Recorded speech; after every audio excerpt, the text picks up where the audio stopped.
There's only so many free passes we can give to Nintendo before we're eventually like, what the F?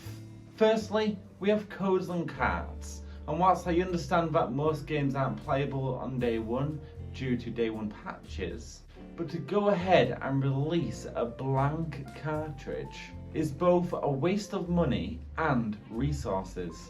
There is no need for Nintendo to give an extra option to developers when releasing games for what is essentially a digital download with extra steps.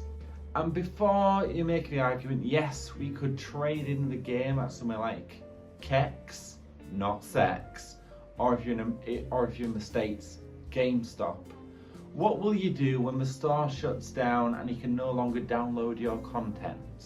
You've essentially got a blank cartridge that is worthless, purely because Nintendo decided overnight to close down the store, which will leave games like Bravely Default on the Nintendo Switch lost to the ages unless Square Enix decide to re-release the game at an extra premium. So from a preservation point of view, codes and cards is a bad idea. From a consumer point of view, codes and cards is a bad idea. From somebody that doesn't have the internet's point of view, codes and cards, bad idea. Basically, codes and cards, bad idea. And then the next issue with Nintendo is the matter of the price. Adjusted for inflation, the Nintendo Switch 2 is the most expensive console Nintendo has released since the SNES back in 1990.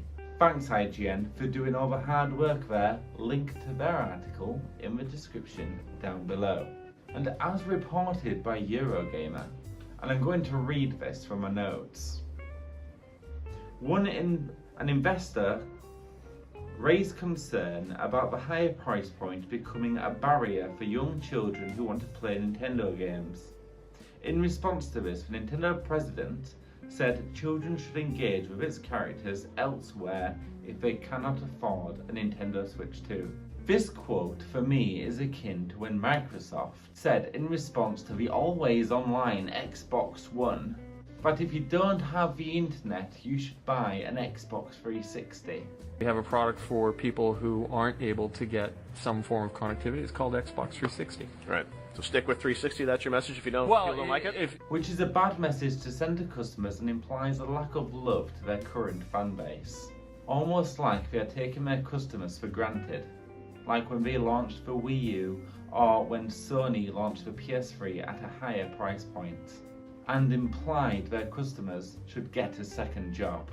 Also, on the subject of bad launches, I just have to include my favourite clip ever from the launch of the PlayStation 3. Roll VT! Genji 2 is an action game which is based on Japanese history. The stages of the game will also be based on famous battles which actually took place in ancient Japan. So here's this giant enemy crab. Let me just read this. Anywho, Nintendo's response to those who can't afford a Nintendo Switch 2 due to the high price point seems very similar to the 360 response Microsoft gave over 10 years ago, which they never fully recovered from. It doesn't seem to have impacted Nintendo, however, as the Nintendo Switch 2 is currently the fastest selling console in history. Time will tell if it will keep up the momentum. Till next time, peeps! Thank you everyone for watching this video. As you can see, I am still in hospital.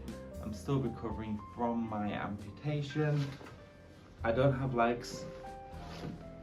They're both gone, and I'm just dealing with a lot right now, which is why videos like these are just less frequent. So thank you everyone for your patience. Thank you for all the lovely messages and emails I've received from my viewers. I appreciate you all. Have an amazing week.